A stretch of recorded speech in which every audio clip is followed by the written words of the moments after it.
What's going on, everybody? My name is Antonio. My name is Brianna. And we are the Levisons. Today we are here to talk about a very, very, very important but crazy, touchy topic. Very touchy. What's the topic today, baby?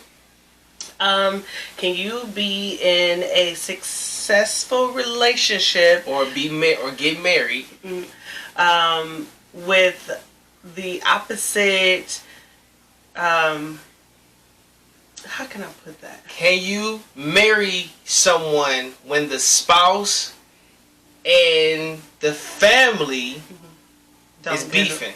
Don't get along. That's what our question was today. Can you marry someone when they are not friends or cannot tolerate one's spouse? That was our question, one of our questions for the week, and we said, that's a strong one. We're gonna go with that one. So, what are your thoughts? What are your thoughts, babe?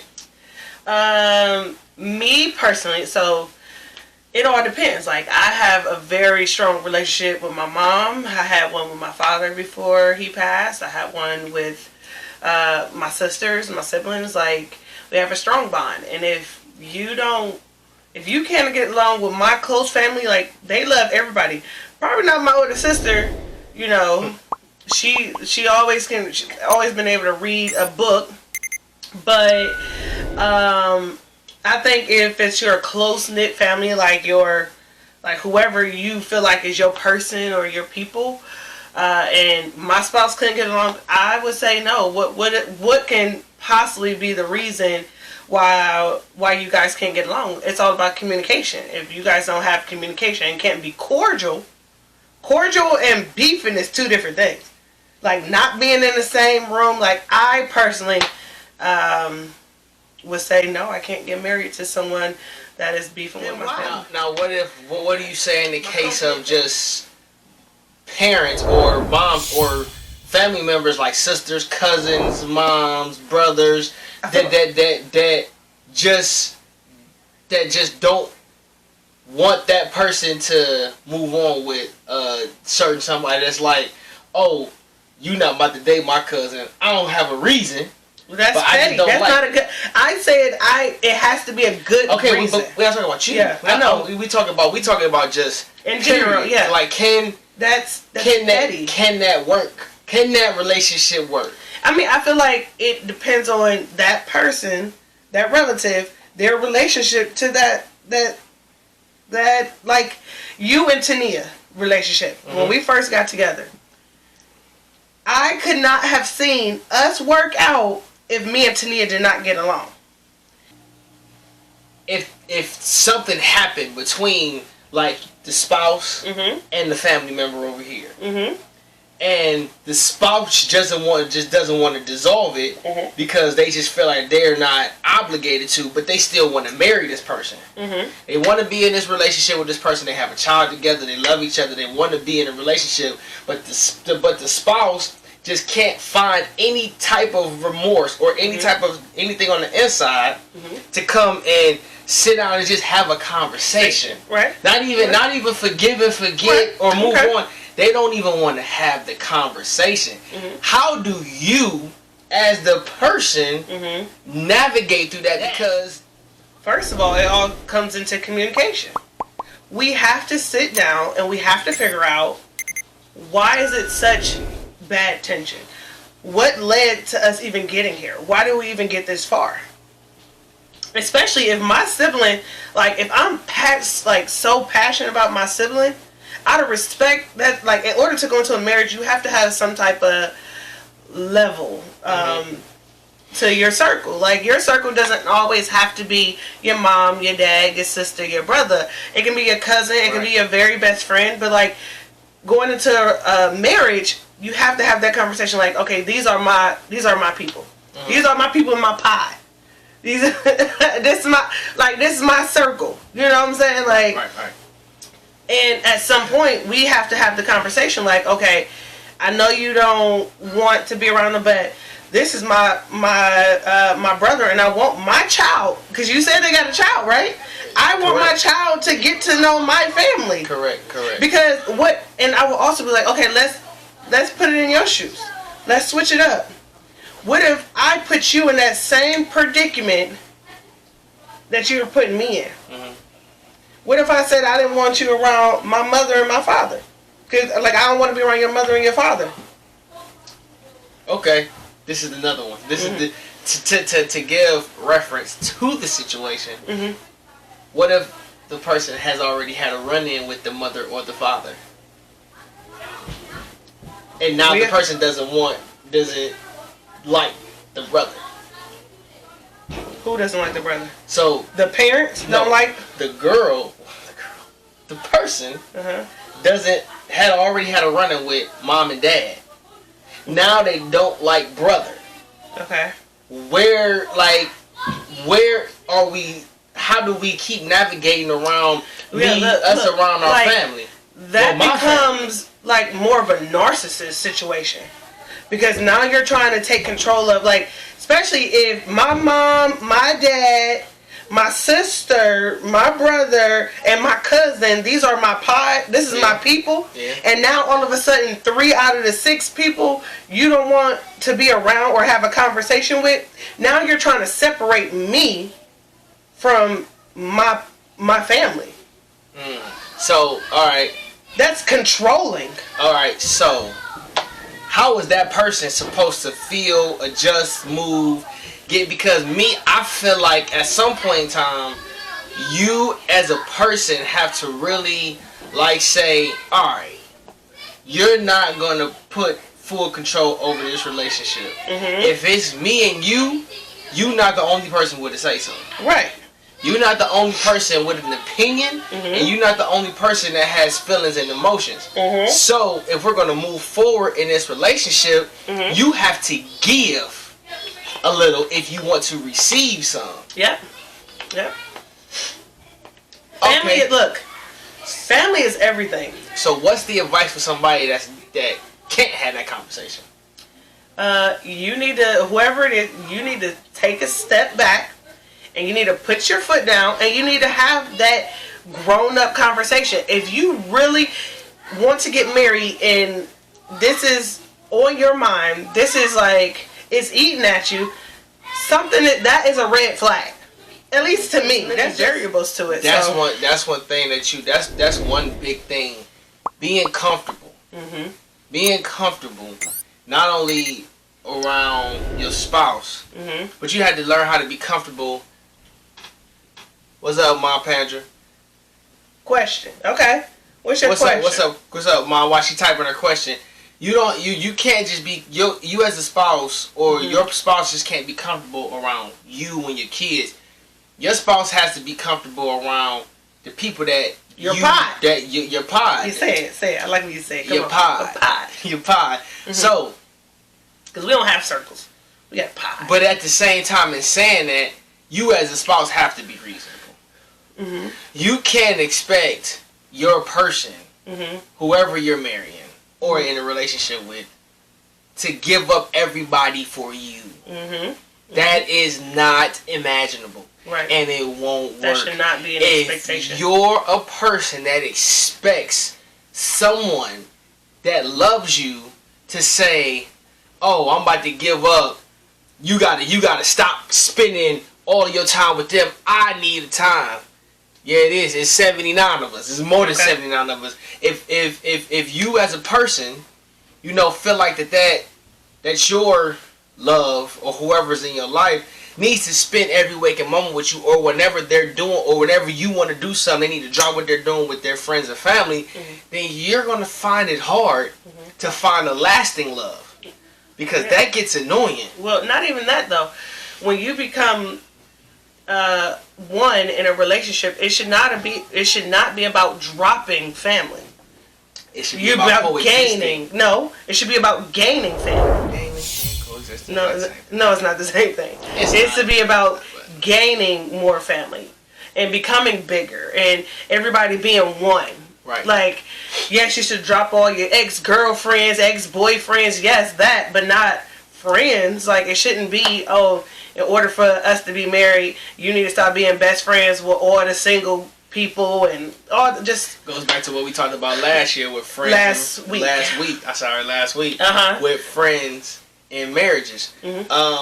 But look, baby, in a relationship for years and years, one family accepts you as their family, and the other family not only don't accept you, but won't even speak to you. How does that work? Whew, my Pandra. So my question would be, did it start at the very beginning, or like did the conversation, like did you guys, like, people stop being one, like, in the middle of a relationship? Like, has it always been that way? Has it always been a separation? Right. Or did it start off cool, but then as time went on, it was just like a drift apart. Cause that's tough. They won't even speak. They won't even speak to you. I mean, see, but I'm the queen of petty. So I'm gonna go to the family and I'm gonna speak to everybody. I don't need you to speak back to me. I do not need that. I mean, but another thing we gotta answer is why. Yeah. Why aren't we having conversation or kicking it with each other? Because it's petty and everybody's not grown. Like, you have to. One thing about it is you have to approach it and make sure from your side you have to go and try to have that conversation. Right? If you were rejected, that's a whole different topic. Because you've tried. You did everything that you were supposed to do. But also, I'm not saying that you have to be forced to actually be in that family. Hated from beginning. The family hated from beginning. So here's the question that gets asked in this scenario. Can love conquer the hate? Can even and that's what I was asking. The whole it's a whole situation over here with the family. But we all know you can't help who you love. Right. That's like a thing you can't help. You can't help who you fall in love with, no matter how you try to stop it. You fall in love with who you fall in love with. So can the love that you have for that person overpower that family not liking you? I mean, love is love, but at some point, like, I'm just speaking on for me, like, I think I wouldn't want to put you in that predicament if we can't have, like, I don't know, how can I put it? Like, I don't want to put anyone in a bad predicament. Like, you know me, if I don't like you, I don't like you. And we just move on. But I have always been the type of person, like, I know who your people are, and you know who my people are. So if we were ever at terms with anybody, we stopped. We tried to have the conversation. Some people aren't ready for conversations right then and there. So have to... Hold on. Ma Pandra, have you had conversations with those people? Or was that her situation? I don't know. Oh, yes. The situation, has the person and the family had conversations about what is missing in a relationship, what's not working, why there's hate there? Like, because a lot of the times, you know, you could be disliked by somebody because they heard something or they feel like you've done something when that's not even the case. It's just a miscommunication, and y'all been beefing for years and years and years. Well, you know what? The most important part is how does that how do you feel? So say I was Mom Pandra, how are you feeling about this situation? Yeah, that's a big one too. How do you feel? And that's why I say can love, because if you feel like you can take on that pressure, and you feel like you can take on that whirlwind of, you know, disappointment and anger and conversation and arguing, then I'm not gonna say don't do it. Because if you have a threshold for that, and you can emotionally tolerate it, and you can still, if you can still like love and be happy and be able to just withstand the blows from that family, then listen, I'm not here to tell you to run away from it. Let's go back to what I said earlier. you're comfortable with having a conversation. You want the conversation. What if the other person doesn't? How do we push past? So that's where the spouse, I was about to say, the spouse needs to be the middle. Yes. And that's need to be the mediator. And that's where we're at. And guess what? But not only the mediator, they need to put their foot down on both sides. For both sides and say, okay, this is how we're about to handle this situation. This is what's going on. True. You guys are both important in my life. True. And I'm not going to be the middle person going back and forth. True. I want you both in my life. I want you both in my child's life. There it is. So, how are we going to get past this? What is your differences? What is it? What is the most important? Why can't we get past it? Right, but what is the most important thing about us? Period. Me and the child, because now it's a nephew or grandchild or whatever it is. Like, we as grown-ups, we always think about just ourselves, especially when we have kids, when it comes to like relationships. No matter, like, it doesn't have to be boyfriend, girlfriend, or whatever it is, or it's relationships with your family. Like, you have to have the conversation because kids are involved. Most people have kids. Not everybody, but most people have kids. How is it going to affect the kids? Now, I'm going to say this. If it affects the kids in any negative way, you know I'm saying we cutting ties. I don't care whose side. I don't care if it's the spouse. I don't care if it's the brother, sister, cousin. No, when it comes to the child, if a child is involved and the child is going to be affected negatively. Yeah, that's true. I agree with you on that. It would have been a secret. What if they feel like she is trying to take them from them? Here's the thing. And this is a pet peeve of mine in relationships. I can't stand this.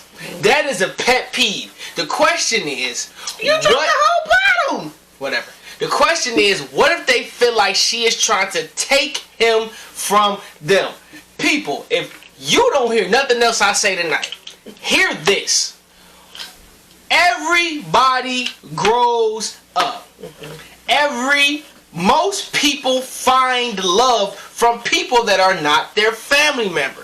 If you are not allowing said family member to be happy for your own selfish reasons, you are stopping the progress of somebody's life.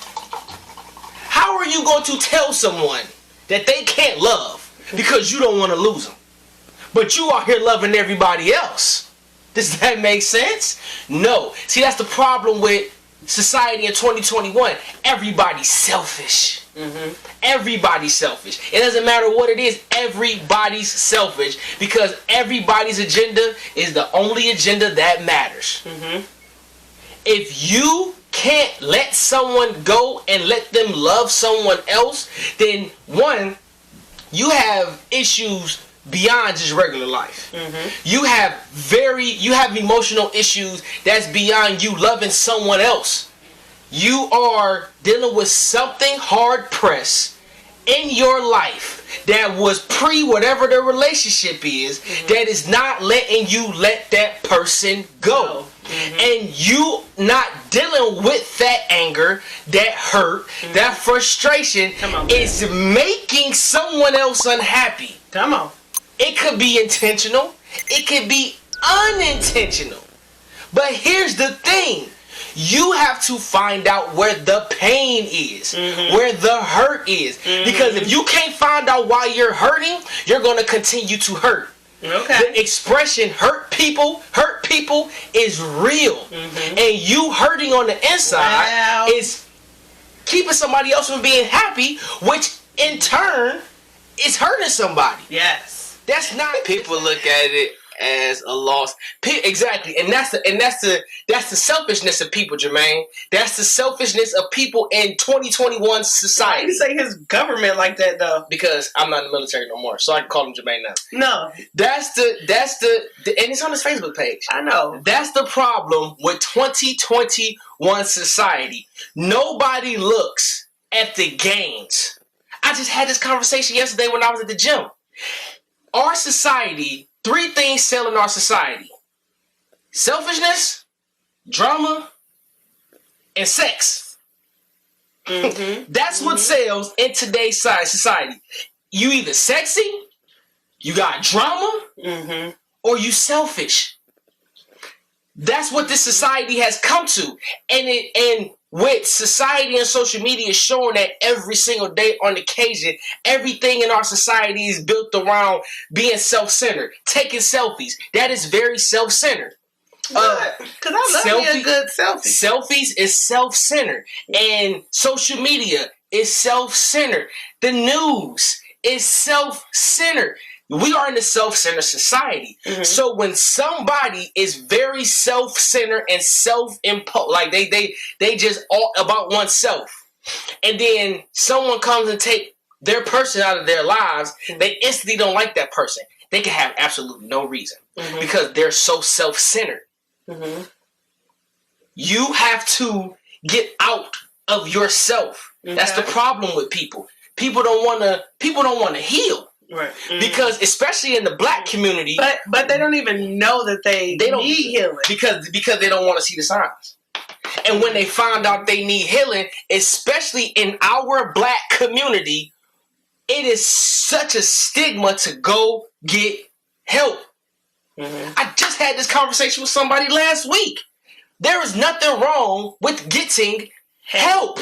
Like, here's the thing. If you was having back pains, would you go to the doctor? If you rolled your ankle, would you go see an orthodontist? Don't look at orthodontist. Or that's your teeth. Get teeth. If you had a toothache, would you see the orthodontist? What's the ankle part, people? Orthopedic. If you had an ankle problem, would you see an orthopedic? If you had cancer, would you go to the doctor for any other ailment in your body? Your mental stability is the most important stability of your life. You can't be right nowhere else if you're not right mentally. I don't care how healthy your body is. I don't care how much you eat right, how much water you drink, how much you exercise. If your mind ain't right, the rest of your body is off. So when when people run from help mentally, they're running from help for the rest of their body. Physically, mentally, spiritually, emotionally. If you're not right between your ears, you can't get right nowhere else. So, back to the question, people just want to be selfish. They want to have everybody and everything to themselves. Simply because they have a condition that they don't even know they got. So, how does that person talk to their spouse and say, I need you to go to therapy, and it's not about, I don't think your problem with my family is about an actual problem with my family. I really think it's about something that you've had, the hurt that you've had in your past. So how would that person have that conversation with their spouse about that? Because if you hear me talking out, because now it's like you trying to revert.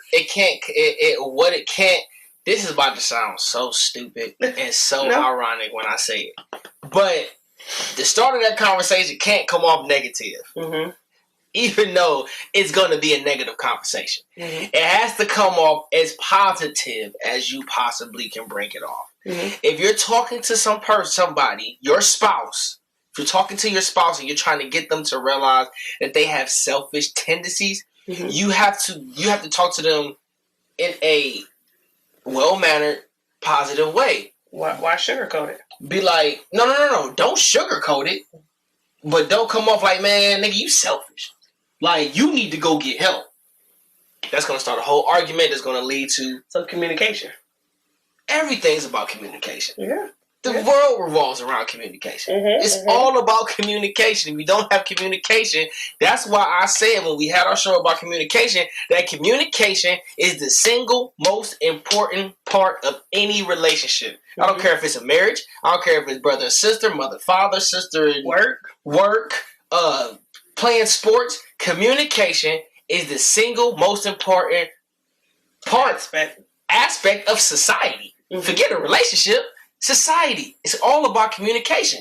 So you have to communicate. Like, listen, babe, I know you love me, you know, and I know that you've been through a lot. I know you have some hurt, but you know sometimes you do things in a selfish way, or sometimes you do things only thinking about yourself or how you will be affected in that area or in that situation. So verbiage is key. Verbiage is very key to get the person to start thinking about what they're doing wrong if they're doing something wrong.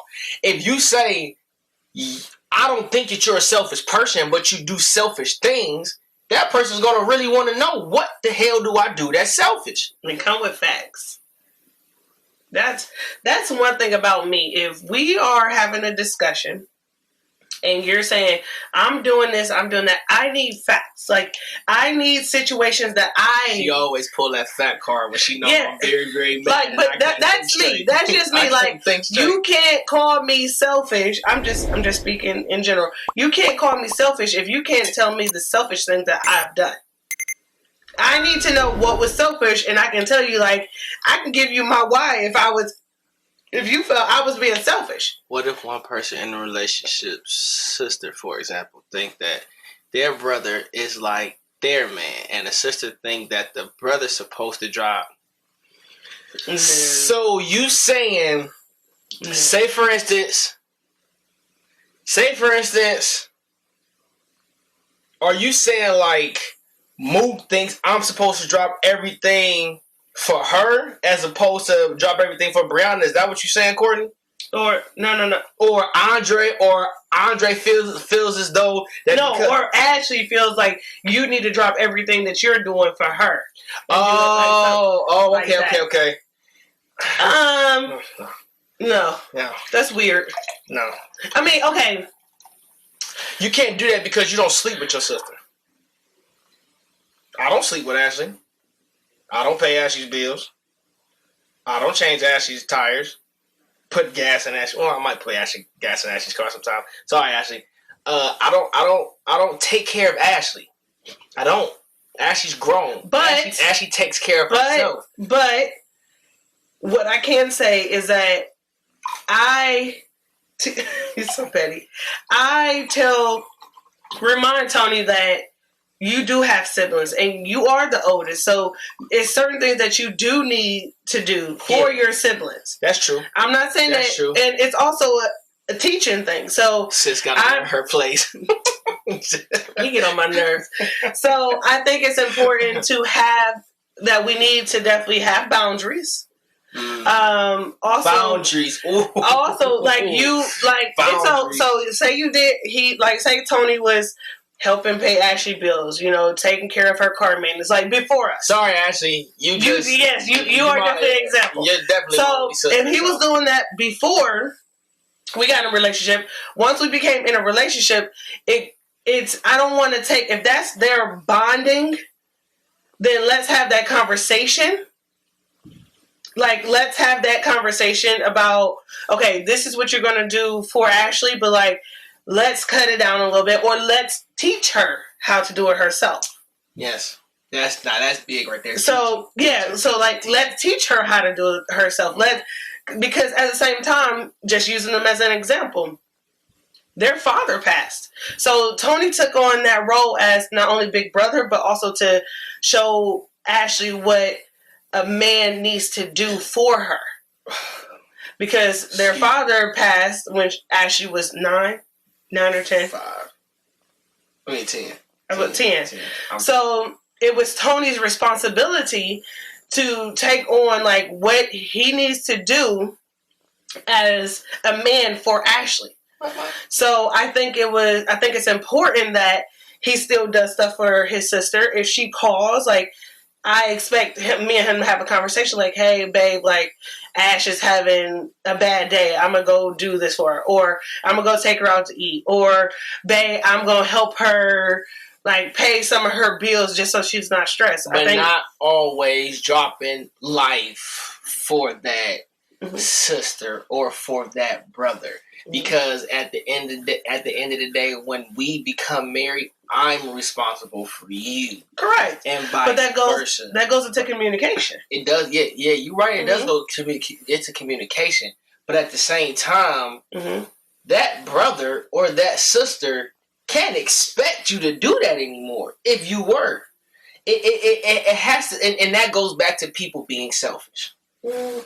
It does, because when someone marries someone, you can't expect them to be truly married, but still over here giving you everything you want.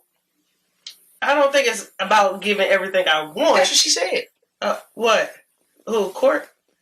I don't think that's about every. That's what she said. She said the sister. Oh yeah. The sister expects that brother to drop everything that he's doing and go run and save her every time.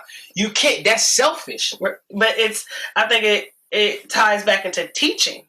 Like, you have to start teaching her, because if that's what you were doing before us, and then we started dating, and you continue to do it, the expectation. That's true. The expectation is going to still be that you need to do it even when you're married, because at some point you never stop to teach her. The expectation should and has to be changed. Right. You have to start teaching. It has to evolve. But also, I also still think that you still need to be. I'm just talking about you and Ashley in general. That you still, if Ashley calls you, my expectation, if she's crying and if she's exactly, it's for me to go take care of it. And you are true. That's true. So, that is true. You're not supposed to abandon your siblings, but you can't expect your sibling to come to your aid every minute of the waking day. Right. Correct. Or the sleeping night. You can't expect that. Right. Especially when they're in a long-term committed marriage or relationship. Make him feel especially if the sister, especially if Ashley was in a relationship. Now that's different. If Ashley was in a relationship and you was still going to take care of her, okay, now that's a whole different problem. And then if they're making them feel bad, it's they're self-narcissistic. They're self-absorbed and narcissistic. They're self-absorbed. If they're making him feel bad that he is putting his wife first, that's very narcissistic, and that's self-controlling. And until you set boundaries, it's going to happen every day forever. Like, you can't drive in the snow. Who can't drive in the snow? Grandma, who you talking about? Grandma, why are you throwing shade on here, Grandma?